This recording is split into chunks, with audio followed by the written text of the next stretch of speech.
I am the Tofu Golem. Please enjoy the video. In this video, I will show how to make hot sauce for chicken wings. First, let's gather our simple ingredients. You'll need about 1 cup of your favorite hot peppers, like cayenne or habanero, for that perfect kick. We'll also use 1/2 cup of white vinegar, which gives our sauce its signature tang. Don't forget a teaspoon of salt to really bring out all those wonderful flavors. This easy method ensures a delicious result every time. Now let's get those peppers ready. Carefully wash about 4 to 6 ounces of fresh hot peppers, then chop them roughly. If you prefer a milder sauce, you can remove some of the seeds and membranes.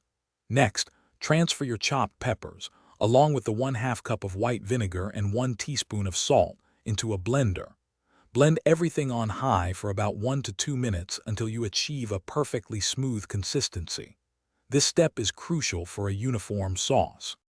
Once blended, pour your vibrant pepper mixture into a small saucepan. Place it over medium heat and bring it to a gentle simmer. You'll want to let it cook for about 10 to 15 minutes, stirring occasionally to prevent sticking. This simmering process is where the magic happens, allowing all the flavors to meld together and deepen. It also helps to slightly thicken the sauce, giving it that perfect wing coating consistency. After simmering, remove your delicious hot sauce from the heat and let it cool down completely. For an extra smooth texture, you can strain the sauce through a fine mesh sieve, pressing down on the solids to extract all the liquid.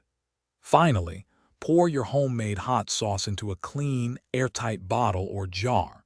It will keep wonderfully in the refrigerator for several weeks, ready to elevate your next batch of chicken wings. Enjoy your flavorful creation. Thanks for watching. Consider subscribing if we helped you today.